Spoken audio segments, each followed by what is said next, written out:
His spots are the joy of the leopard, his horns are the buffalo's pride. Be clean, for the strength of the hunter is known by the gloss of his hide. If ye can find that the bullock can toss you, or the heavy-browed samhur can gore, ye need not stop work to inform us. We knew it 10 seasons before. Oppress not the cubs of the stranger, but hail them as sister and brother. For though they are little and fubsy, it may be the bear is their mother. There is none like to me, says the cub in the pride of his earliest kill.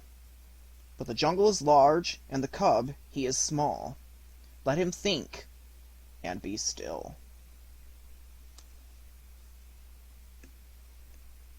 Kaa's Hunting by Rudyard Kipling. All that is told here happened some time before Mowgli was turned out of the Seeonee wolf pack. It was in the days when Baloo was teaching him the law of the jungle.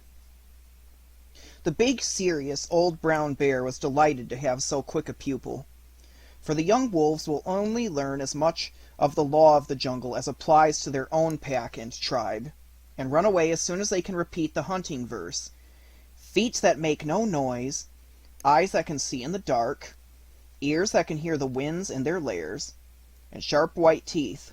All these things are the marks of our brothers, except Tabaqui the jackal and the hyena whom we hate.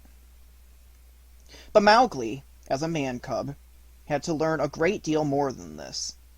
Sometimes Bagheera the Black Panther would come lounging through the jungle to see how his pet was getting on, and would purr with his head against a tree while Mowgli recited the day's lesson to Baloo. The boy could climb almost as well as he could swim, and swim almost as well as he could run. So Baloo, the teacher of the law, taught him the wood and water laws, how to tell a rotten branch from a sound one, how to speak politely to the wild bees when he came upon a hive of them 50 feet above the ground, what to say to Mang the Bat when he disturbed him in the branches at midday, and how to warn the water snakes in the pools before he splashed down among them.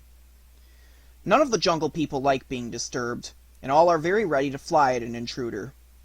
Then, too, Mowgli was taught the stranger's hunting call, which must be repeated aloud till it is answered, whenever one of the jungle people hunts outside his own grounds. It means, translated, "Give me leave to hunt here because I am hungry." And the answer is, "Hunt then for food, but not for pleasure." All this will show you how much Mowgli had to learn by heart, and he grew very tired of saying the same thing over 100 times. But, as Baloo said to Bagheera one day when Mowgli had been cuffed and run off in a temper, "A man's cub is a man's cub, and he must learn all the lore of the jungle." "But think how small he is," said the Black Panther, who would have spoiled Mowgli if he had his own way. "How can his little head carry all thy long talk?" "Is there anything in the jungle too little to be killed? No. That is why I teach him these things, and that is why I hit him very softly when he forgets." "Softly? What dost thou know of softness, old Iron Feet?" Bagheera grunted. "His face is all bruised up today by thy softness. Ugh." "Better he should be bruised from head to foot by me who love him, than that he should come to harm through ignorance," Baloo answered very earnestly. "I am now teaching him the master words of the jungle that shall protect him with the birds and the snake people, and all that hunt on 4 feet, except his own pack. He can now claim protection if he will only remember the words from all in the jungle.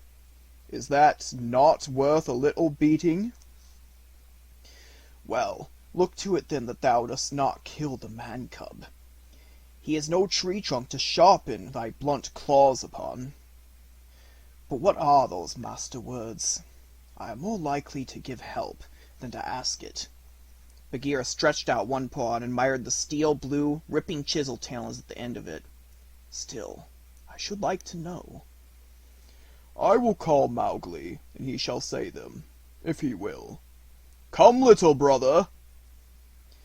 "My head is ringing like a bee-tree," said a sullen little voice over their heads, and Mowgli slid down a tree trunk very angry and indignant, adding, as he reached the ground, I come for Bagheera, and not for thee, fat old Baloo." "That is all one to me," said Baloo, though he was hurt and grieved. "Tell Bagheera, then, the master words of the jungle that I have taught thee this day." "Master words for which people?" said Mowgli, delighted to show off. "The jungle has many tongues. I know them all." "A little thou knowest, but not much. See, O Bagheera, they never thank their teacher. Not one small wolfling has ever come back to thank old Baloo for his teachings. Say the word for the hunting peoples, then, great scholar." "We be of one blood, ye and I," said Mowgli, giving the words the bear accent which all the hunting people use. "Good. Now for the birds." Mowgli repeated, with the kite's whistle at the end of the sentence. "Now for the snake people," said Bagheera. The answer was a perfectly indescribable hiss, and Mowgli kicked his feet behind, clapped his hands together to applaud himself, and jumped onto Bagheera's back, where he sat sideways, drumming with his heels on the glossy skin and making the worst faces he could think of at Baloo.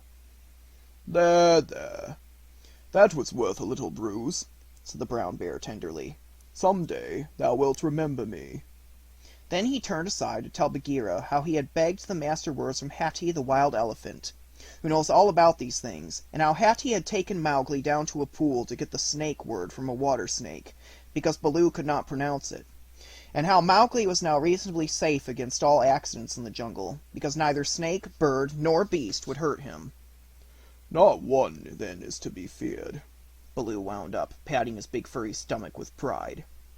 "Except his own tribe," said Bagheera under his breath, and then aloud to Mowgli, "Have a care for my ribs, little brother. What is all this dancing up and down?" Mowgli had been trying to make himself heard by pulling at Bagheera's shoulder fur and kicking hard. When the two listened to him, he was shouting at the top of his voice, "And so I shall have a tribe of my own, and lead them through the branches all day long." "What is this new folly, little dreamer of dreams?" said Bagheera. "Yes, and throw branches and dirt at old Baloo," Mowgli went on. "They have promised me this. Ah!" "Whoo!" Baloo's big paw scooped Mowgli off Bagheera's back, and as the boy lay between the big forepaws, he could see the bear was angry. "Mowgli," said Baloo, "thou hast been talking with the Bundalogue, the monkey people." Mowgli looked at Bagheera to see if the panther was angry too, and Bagheera's eyes were as hard as jade stones. "Thou hast been with the monkey people, the grey apes, the people without a law, the eaters of everything. That is a great shame." "When Baloo hurt my head," said Mowgli, he was still on his back, "I went away, and the grey apes came down from the trees and had pity on me. No one else cared." He snuffled a little. "The pity of the monkey people," Baloo snorted. "The stillness of the mountain stream, the cool of the summer sun. And then, man cub?" And then they gave me nuts and pleasant things to eat, and they carried me in their arms up to the top of the trees and said I was their blood brother, except that I had no tail, and should be their leader some day." "They have no leader," said Bagheera. "They lie. They have always lied." "They were very kind and bade me to come again. Why have I never been taken among the monkey people? They stand on their feet as I do. They do not hit me with hard paws. They play all day. Let me get up. Bad Baloo, let me up. I will play with them again." "Listen, man cub," said the bear, and his voice rumbled like thunder on a hot night. "I have taught thee all the lore of the jungle for all the peoples of the jungle. Except the monkey folk who live in the trees. They have no lore. They are outcasts. They have no speech of their own. But they use stolen words which they overhear when they listen, and peep, and wait up above in the branches. Their way is not our way. They are without leaders. They have no remembrance. They boast and chatter and pretend that they are great people, about to do great affairs in the jungle. But the falling of a nut turns their minds to laughter, and all is forgotten. We of the jungle have no dealings with them. We do not drink where the monkeys drink. We do not go where the monkeys go. We do not hunt where they hunt. We do not die where they die. Hast thou ever heard me speak of the Bundalog till today?" "No," said Mowgli in a whisper, for the forest was very still now Baloo had finished. "The jungle people put them out of their mouths and out of their mind.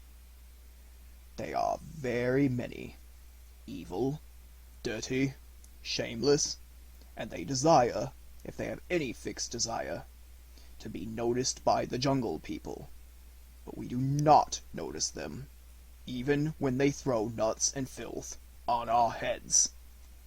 He had hardly spoken when a shower of nuts and twigs spattered down through the branches, and they could hear coughings and howlings and angry jumpings high up in the air among the thin branches. "The monkey people are forbidden," said Baloo. "Forbidden to the jungle people, remember." "Forbidden," said Bagheera. "But I still think Baloo should have warned thee against them." I? How was I to guess he would play with such dirt? The monkey people. Hugh! A fresh shower came down on their heads, and the two trotted away, taking Mowgli with them. What Baloo had said about the monkeys was perfectly true. They belonged to the tree tops, and as beasts very seldom look up, there was no occasion for the monkeys and the jungle people to cross each other's path. But whenever they found a sick wolf, or a wounded tiger or bear, the monkeys would torment them, and would throw sticks and nuts at any beast for fun and in the hope of being noticed. Then they would howl and shriek senseless songs and invite the jungle people to climb up their trees and fight them. Or they would start furious battles over nothing among themselves, and leave the dead monkeys where the jungle people could see them. They were always just going to have a leader, and laws and customs of their own, but they never did, because their memories would not hold over from day to day. And so they compromised things by making up a saying, "What the Bundalog think now, the jungle will think later." And that confronted them a great deal. None of the beasts could reach them, but on the other hand, none of the beasts would notice them. And that was why they were so pleased when Mowgli came to play with them, and they heard how angry Baloo was. They never meant to do any more. The Bandar-log never mean anything at all. But one of them invented what seemed to him a brilliant idea, and he told all the others that Mowgli would be a useful person to keep in the tribe, because he could weave sticks together for protection from the wind. So, if they caught him, they could make him teach them. Of course, Mowgli, as a woodcutter's child, inherited all sorts of instincts, and used to make little huts of fallen branches without thinking how he came to do it. And the monkey people, watching in the trees, considered his play most wonderful. This time, they said, they were really going to have a leader and become the wisest people in the jungle, so wise that everyone else would notice and envy them. Therefore, they followed Baloo and Bagheera and Mowgli through the jungle very quietly till it was time for the midday nap. And Mowgli, who was very much ashamed of himself, slept between the panther and the bear, resolving to have no more to do with the monkey people.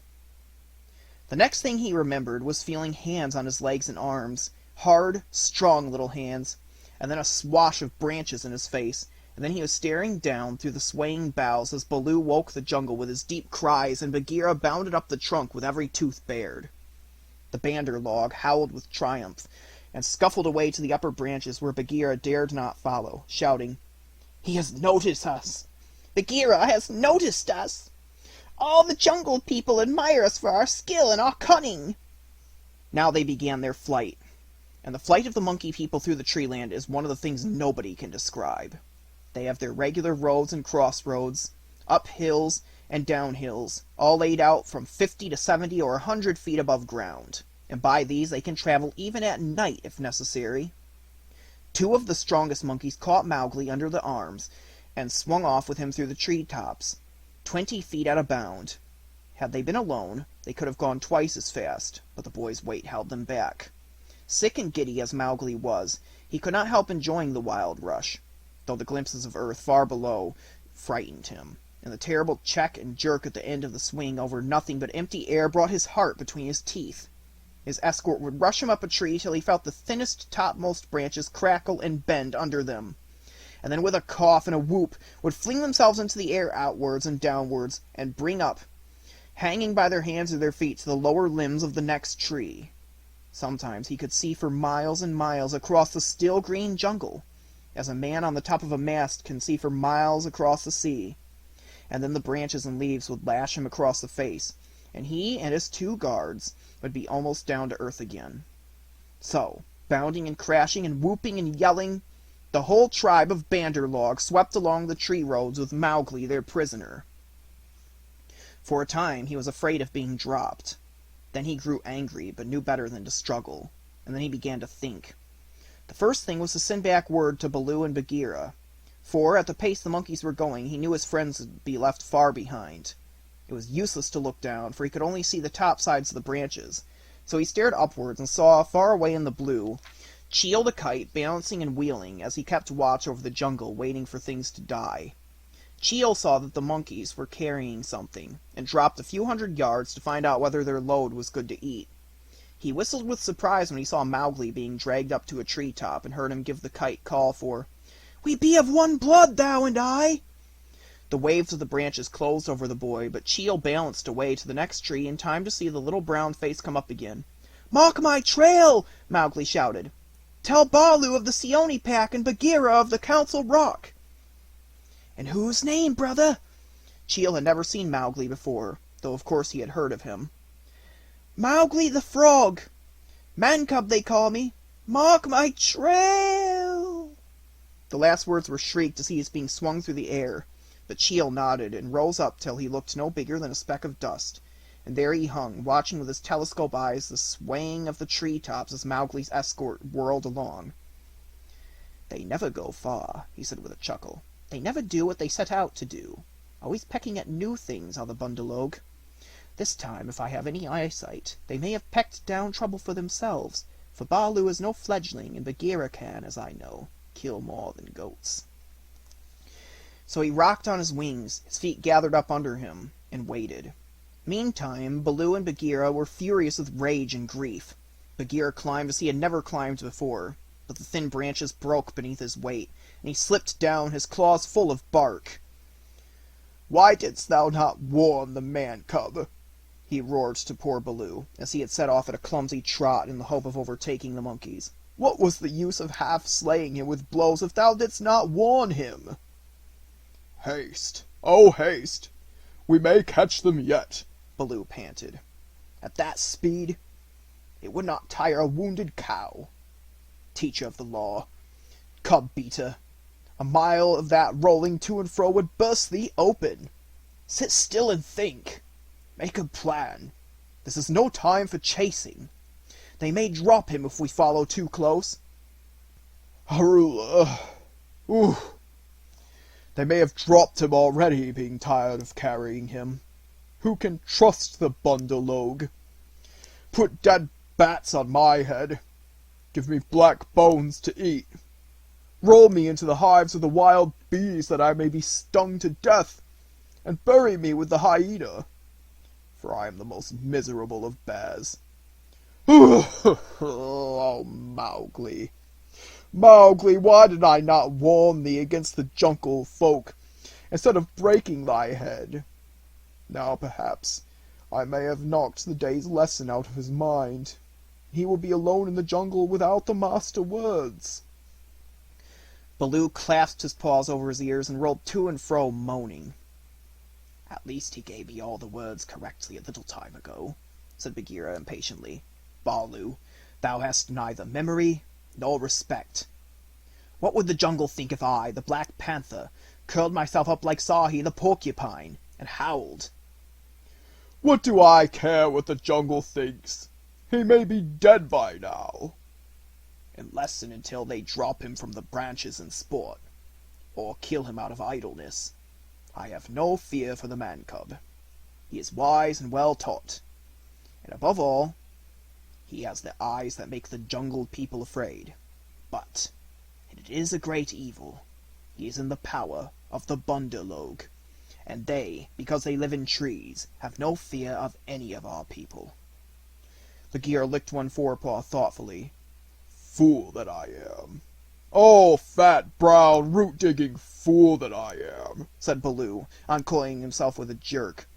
It is true what Hutty the wild elephant says. To each his own fear. And they, the Bundalogue, fear Kaa the rock snake. He can climb as well as they can. He steals the young monkeys in the night. The whisper of his name makes their wicked tails cold. Let us go to Kaa. What will he do for us?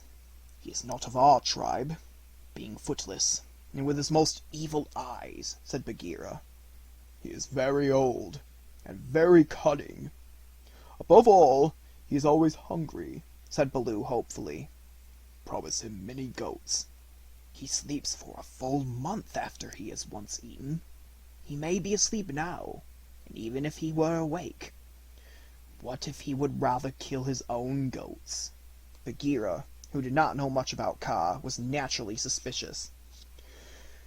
Then in that case, thou and I together, old hunter, might make him see reason. Here Baloo rubbed his faded brown shoulder against the panther, and they went off to look for Kaa the rock python.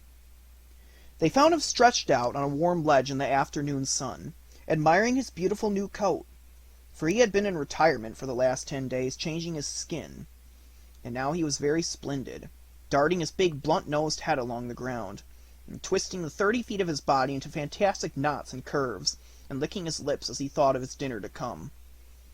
He has not eaten, said Baloo, with a grunt of relief, as soon as he saw the beautifully mottled brown and yellow jacket. Be careful, Bagheera. He is always a little blind after he has changed his skin, and very quick to strike. Kaa was not a poison snake. In fact, he rather despised the poison snakes as cowards, but his strength lay in his hug, and when he had once lapped his huge coils round anybody, there was no more to be said. Good hunting, cried Baloo, sitting up on his haunches. Like all snakes of his breed, Kaa was rather deaf, and did not hear the call at first. Then he curled up ready for any accident, his head lowered. "Good hunting for us all," he answered. "Oho, Baloo! What dost thou do here? Good hunting, Bagheera. One of us at least needs food. Is there any news of game afoot? A doe now? Or even a young buck? I'm as empty as a dried well." We are hunting, said Baloo carelessly. He knew that you must not hurry Kaa. He is too big. "Give me permission to come with you," said Kaa. "A blow more or less is nothing to thee, Bagheera or Baloo.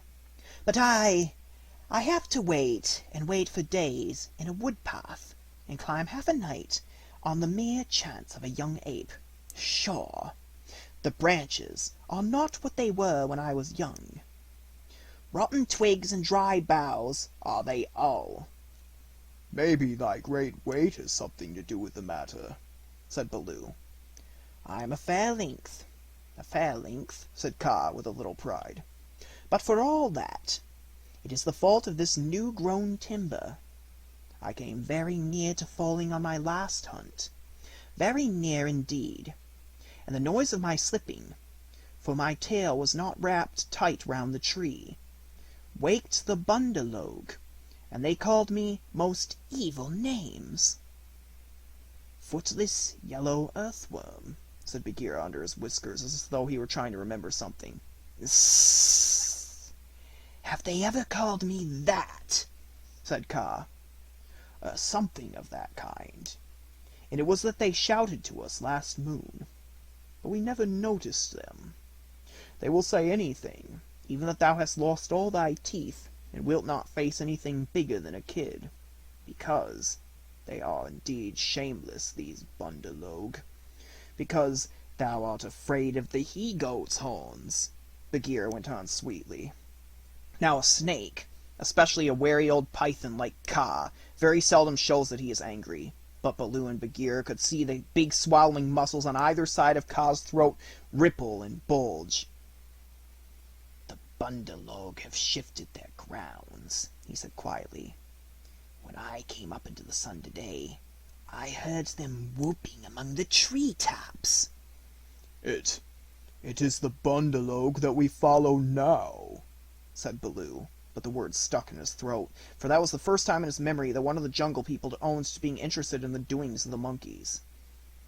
Beyond doubt, then, it is no small thing that takes two such hunters, leaders in their own jungle, I am certain, on the trail of the Bundalogue, Kaa said courteously as he swelled with curiosity. Indeed, Baloo began. I am no more than the old and sometimes very foolish teacher of the law to the Seeonee wolf cubs, and Bagheera here. Is Bagheera, said the Black Panther, and his jaws shut with a snap, for he did not believe in being humble. The trouble is this, Kaa.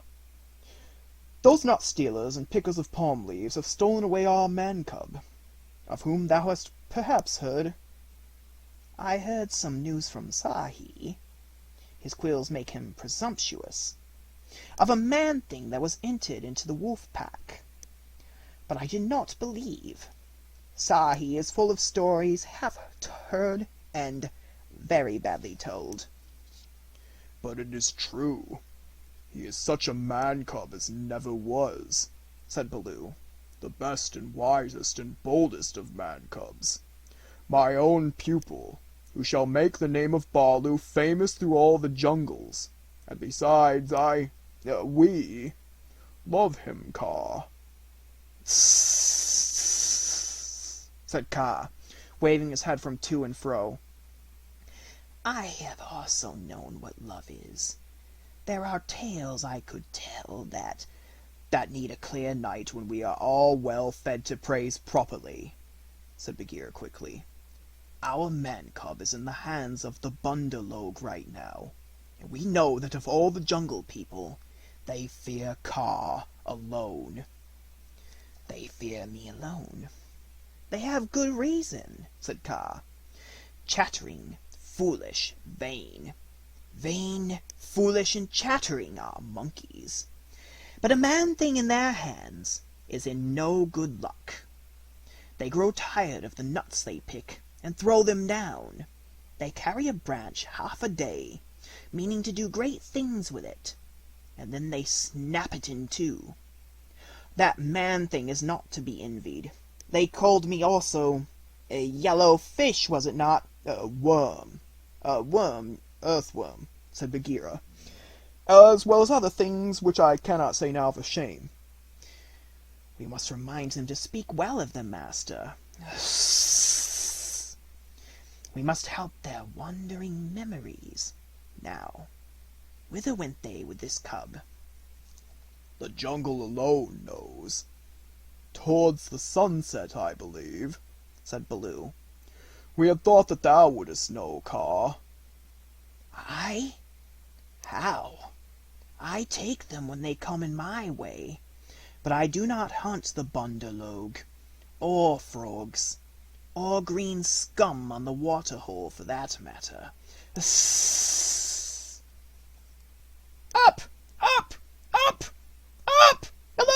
Hello! Hello! Look up, Baloo of the Seeonee wolf pack! Baloo looked up to see where the voice came from, and there was Cheel the kite sweeping down with the sun shining on the upturned flanges of his wings. It was near Cheel's bedtime, but he had ranged all over the jungle looking for the bear and missed him in the thick foliage. What is it? said Baloo. I have seen Mowgli among the Bundalogue. He bade me to tell you. I watched. The Bundalogue have taken him beyond the river to the monkey city, to the cold lairs. They may stay there for a night, or 10 nights, or an hour. I've told the bats to watch through the dark time. That is my message. Good hunting, all you below. Full gorge and good sleep to you, Cheel, cried Bagheera. I will remember thee on my next kill, and put aside the head for thee alone, O best of kites. It is nothing, it is nothing. The boy held the master word. I could have done no less, and Cheel circled up again to his roost. He has not forgotten to use his tongue, said Baloo with a chuckle of pride. To think of one so young remembering the master word for the birds, too, while he was being pulled across trees." "It was most firmly driven into him," said Bagheera. "But I am proud of him.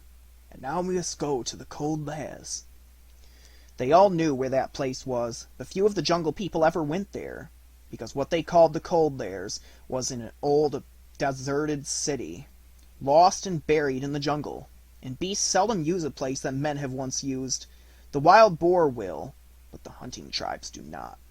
Besides, the monkeys lived there as much as they could be said to live anywhere, and no self-respecting animal would come within eyeshot of it, except in times of drought, when the half-ruined tanks and reservoirs held a little water. "It is half a night's journey, at full speed," said Bagheera, and Baloo looked very serious. "I will go as fast as I can," he said anxiously. "We dare not wait for thee. Follow, Baloo. We must go on the quick foot, Kaa and I." "Feet or no feet, I can keep abreast of all thy four," said Kaa shortly. Baloo made one effort to hurry, but had to sit down panting, and so they left him to come on later, while Bagheera hurried forward at the quick panther canter. Kaa said nothing, but, strive as Bagheera might, the huge rock python held level with him. When they came to a hill stream, Bagheera gained, because he bounded across while Kaa swam, his head and 2 feet of his neck clearing the water, but on level ground Kaa made up the distance. "By the broken lock that freed me," said Bagheera when twilight had fallen, "thou art no slow goer." "I am hungry," said Kaa. "Besides, they called me Speckled Frog." "Worm, earthworm, and yellow to boot." "All one. Let us go on." And Kaa seemed to pour himself along the ground, finding the shortest road with his steady eyes and keeping to it. In the Cold Lairs, the monkey people were not thinking of Mowgli's friends at all. They had brought the boy to the lost city, and they were very pleased with themselves for the time. Mowgli had never seen an Indian city before, and though this was almost a heap of ruins, it seemed very wonderful and splendid. Some king had built it long ago on a little hill. You could still trace the stone causeways that led up to the ruined gates, where the last splinters of wood hung to the worn, rusted hinges. Trees had grown into and out of the walls, the battlements were tumbled up and down and decayed, and wild creepers hung out of the windows of the towers on the walls in bushy, hanging clumps. A great roofless palace crowned the hill, and the marble of the courtyards and fountains was split and stained with red and green, and the very cobblestones in the courtyard where the king's elephants used to live had been thrust up and apart by grasses and young trees. From the palace you could see the rows and rows of roofless houses that made up the city, looking like empty honeycombs filled with blackness, the shapeless block of stone that had been an idol, and the square of 4 roads met, the pits and dimples at street corners where the public wells once stood, and the shattered domes of temples with wild figs sprouting on their sides. The monkeys called the place their city, and pretended to despise the jungle people because they lived in the forest, and yet they never knew what the buildings were made for, nor how to use them. They would sit in circles on the hall of the king's council chamber, and scratch for fleas and pretend to be men, or they would run in and out of the roofless houses and collect pieces of plaster and old bricks in a corner, and forget where they had hidden them, and fight and cry in scuffling crowds, and then break off to play up and down the terraces of the king's garden, where they would shake the rose trees and the oranges and sport to see the fruit and flowers fall. They explored all the passages and dark tunnels in the palace and the hundreds of little dark rooms, but they never remembered what they had seen and what they had not, and so drifted about in ones and twos or crowds, telling each other that they were doing as men did. They drank at the tanks and made the water all muddy, and then they fought over it, and then they would all rush together in mobs and shout, "There is no one in the jungle so wise and good and clever and strong and gentle as the Bundalogue." Then all would begin again, till they grew tired of the city and went back to the treetops, hoping the jungle people would notice them. Mowgli, who had been trained under the law of the jungle, did not like or understand this kind of life.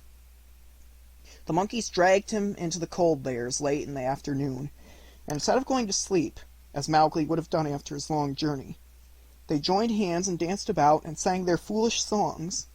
One of the monkeys made a speech and told his companions that Mowgli's capture marked a new thing in the history of the Bandar log. For Mowgli was going to show them how to weave sticks and canes together as a protection against rain and cold. Mowgli picked up some creepers and began to work them in and out, and the monkeys tried to imitate. But in a very few minutes they lost interest and began to pull their friends' tails or jump up and down on all fours, coughing. "I wish to eat," said Mowgli. "I am a stranger in this part of the jungle. Bring me food, or give me leave to hunt here." 20 or 30 monkeys bounded away to bring him nuts and wild pawpaws, but they fell to fighting on the road, and it was too much trouble to go back with what was left of the fruit. Mowgli was sore and angry as well as hungry, and he roamed to the empty city, giving the strangers hunting call from time to time. But no one answered him, and Mowgli felt that he had reached a very bad place indeed. "All that Baloo has said about the Bandar log is true," he said to himself. "They have no law, no hunting call, and no leaders. Nothing but foolish words and little picking thievish hands. So if I am starved or killed here, it will be all my own fault, but I must try to return to my own jungle. Baloo will surely beat me, but that is better than chasing silly rose leaves of the Bandar log." No sooner had he walked to the city wall than the monkeys pulled him back, telling him that he did not know how happy he was, and pinching him to make him grateful. He set his teeth and said nothing, but went with the shouting monkeys to a terrace above the red sandstone reservoirs that were half full of rainwater. There was a ruined summer house of white marble in the center of the terrace, built for queens dead 100 years ago. The domed roof had fallen in and blocked up the underground passage from the palace by which the queens used to enter. But the walls were made of screens of marble terrace, great milk-white fretwork, set with agates and cornelians and jasper and lapis lazuli. And as the moon came up behind the hill, it shone through the open work, casting shadows on the ground like black velvet embroidery.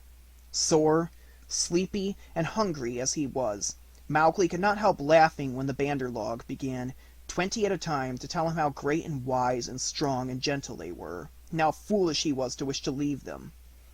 "We are great! We are free! We are wonderful! We are the most wonderful people in all the jungle! We all say so, and so it must be true!" they shouted. "Now, as you are a new listener, and can carry our words back to the jungle people, so that they may notice us in the future, we will tell you all about our most excellent selves." Mowgli made no objection, and the monkeys gathered by hundreds and hundreds on the terrace to listen to their own speakers singing the praises of the Bandar log. And whenever a speaker stopped for want of breath, they would all shout together, "This is true! We all say so!" Mowgli nodded and blinked and said, "Yes," when they asked him a question, and his head spun with the noise. "Tabaqui the jackal must have bitten all these people," he said to himself, "and now they have the madness. Certainly this is Dawani, the madness. Do they never go to sleep? Now there is a cloud coming to cover that moon. If it were only a big enough cloud that I might try to run away in the darkness. But I am tired." That same crowd was being watched by 2 good friends in the ruined ditch below the city wall, for Bagheera and Kaa, knowing well how dangerous the monkey people were in large numbers, did not wish to run any risks. The monkeys never fight unless they are 100 to 1, and few in the jungle care for those odds. "I will go to the west wall," Kaa whispered, "and come down swiftly with the slope of the ground in my favor. They will not throw themselves upon my back in their hundreds, but—" "I know it," said Bagheera.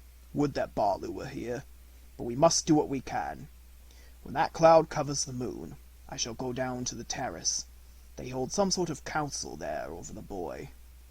"Good hunting," said Kaa grimly, and glided away to the west wall. That happened to be the least ruined of any, and the big snake was delayed a while before he could find a way up the stones. The cloud hid the moon, and as Mowgli wondered what would come next, he heard Bagheera's light feet on the terrace.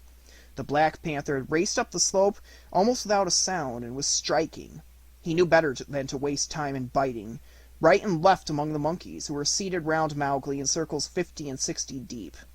There was a howl of fright and rage, and then as Bagheera tripped on the rolling, kicking bodies beneath him, a monkey shouted, "There is only one here!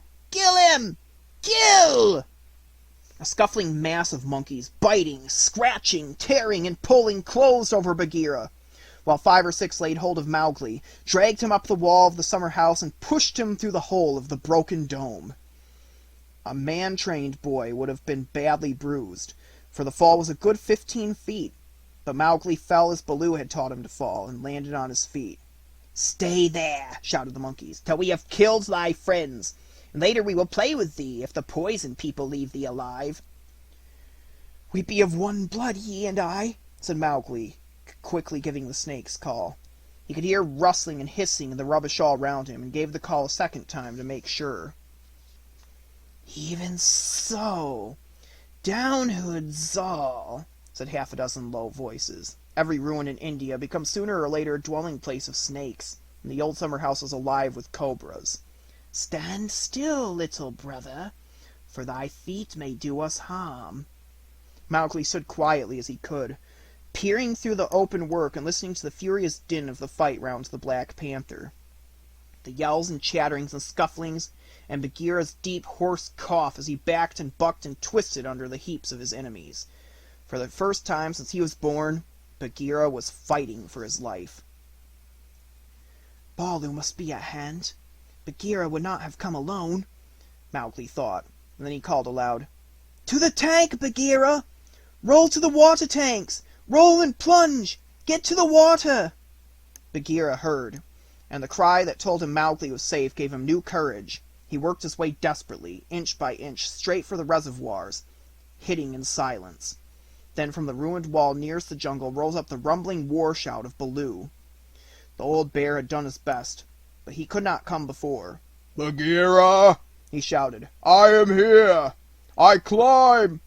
I haste! Oh, the stones slip under my feet! Wait my coming, O most infamous Bundalogue!"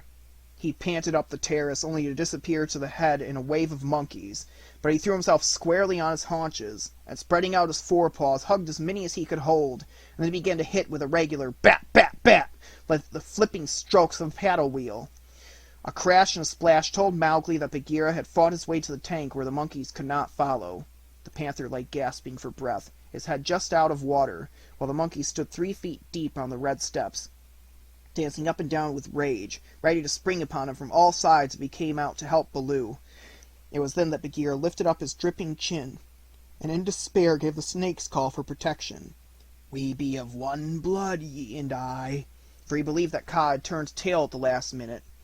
Even Baloo, half smothered under the monkeys on the edge of the terrace, could not help chuckling as he heard the Black Panther asking for help. Kaa had only just worked his way over the west wall, landing with a wrench that dislodged a coping stone into the ditch. He had no intention of losing any advantage of the ground, and coiled and uncoiled himself once or twice to be sure that every foot of his long body was in working order.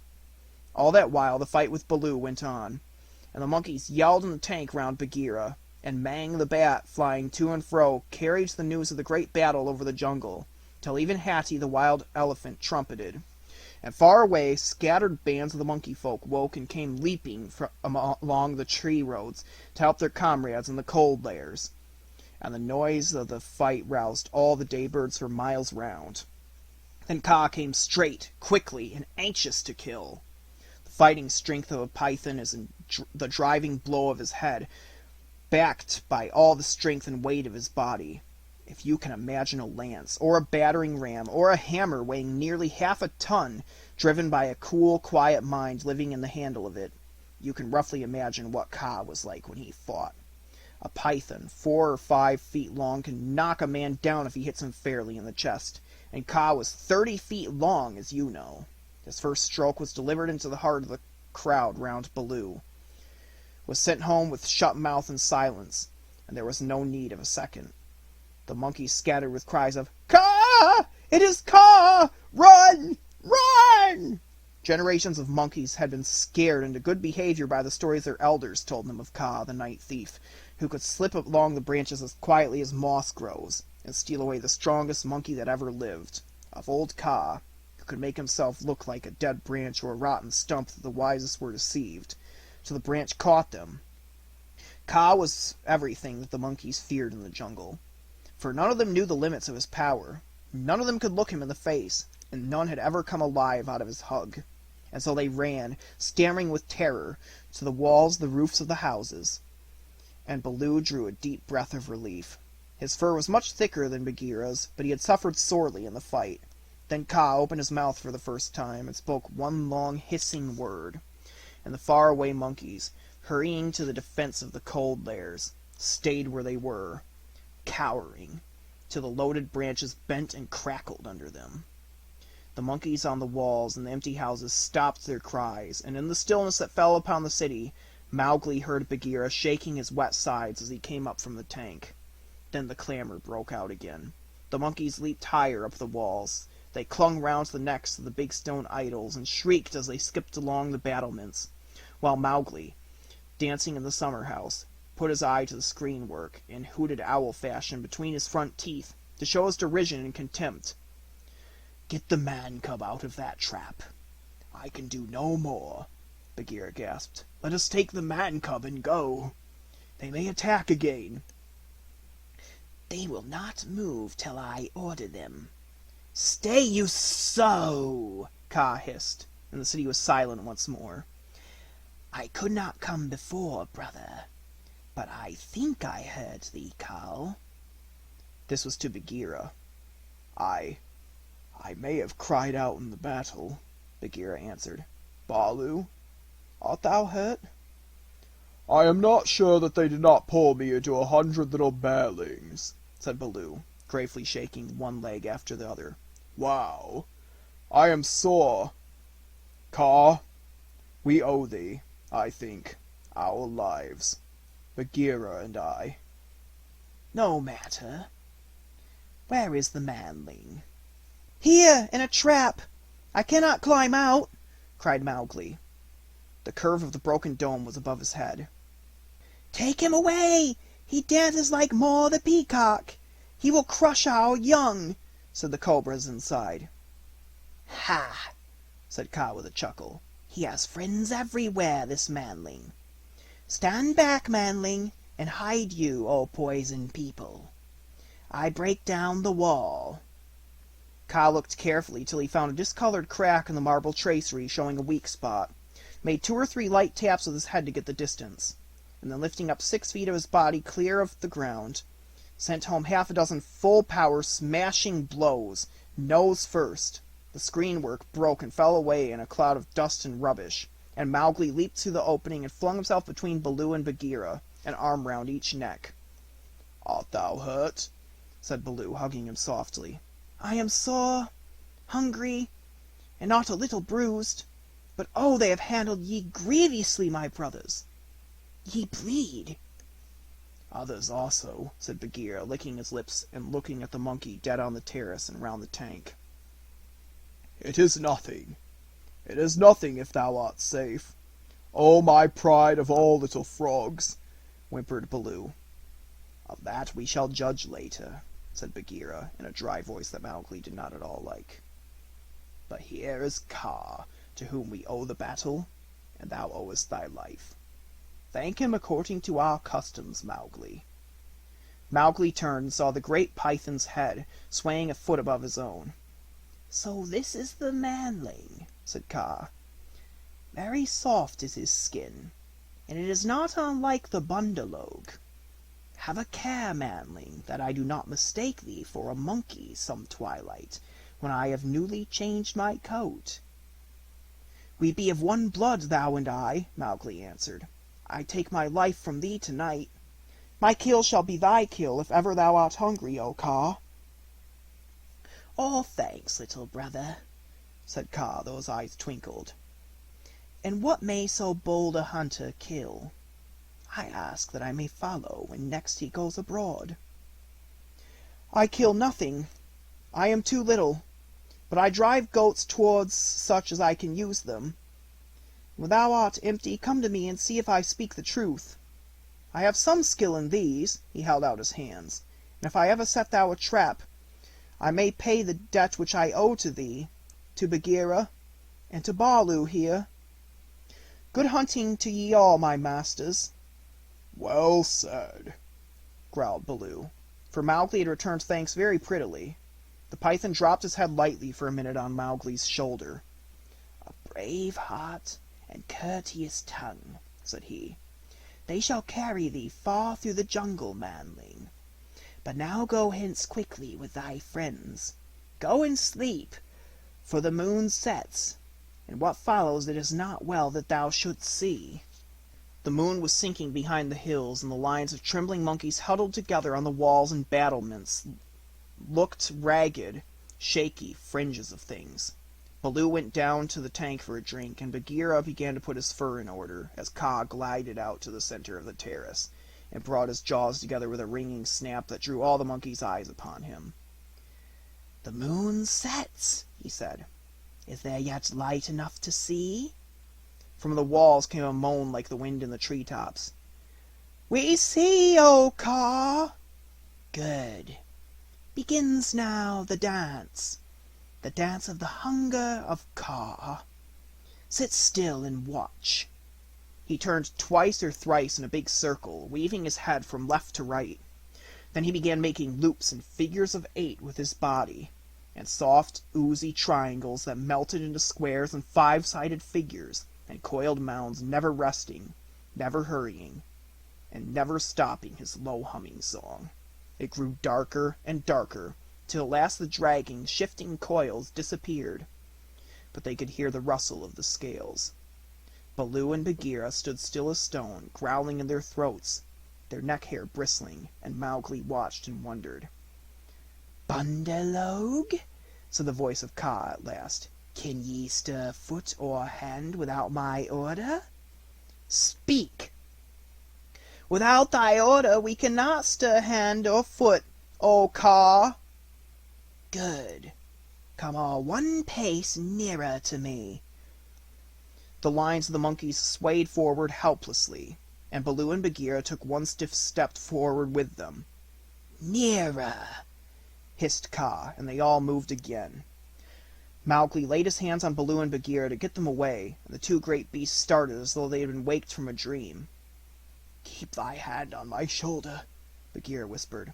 "Keep it there, or I must go back to Kaa. Ah!" "It is only old Kaa making circles on the dust," said Mowgli. "Let us go." And the three slipped off through a gap in the walls to the jungle. "Hoo!" said Baloo when he stood under the still trees again. "Never more will I make an ally of Kaa." And he shook himself all over. "He knows more than we," said Bagheera, trembling.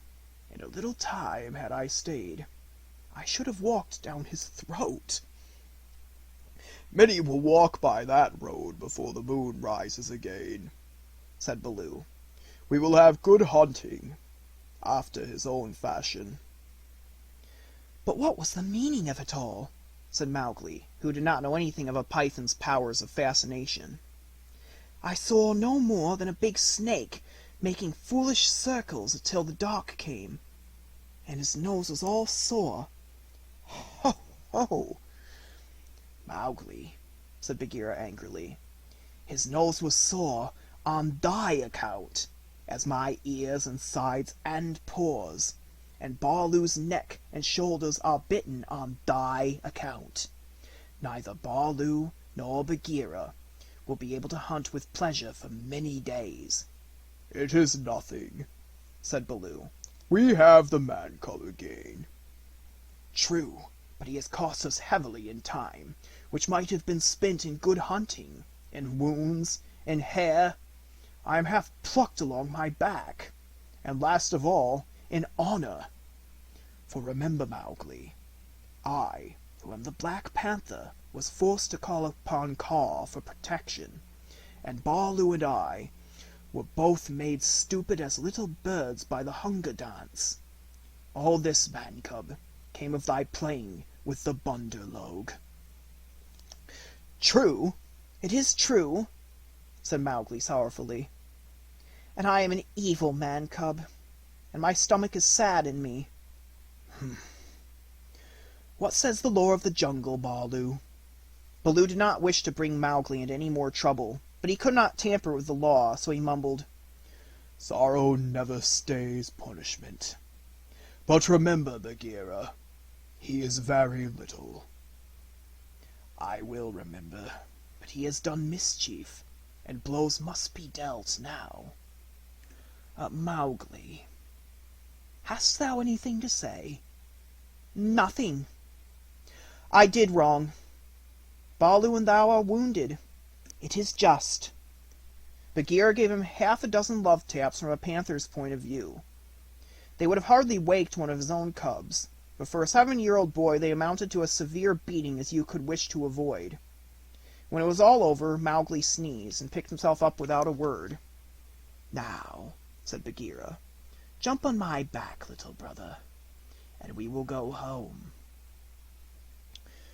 One of the beauties of jungle law is that punishment settles all scores. There is no nagging afterwards. Mowgli laid his head down on Bagheera's back and slept so deeply that he never waked when he was put down in the home cave.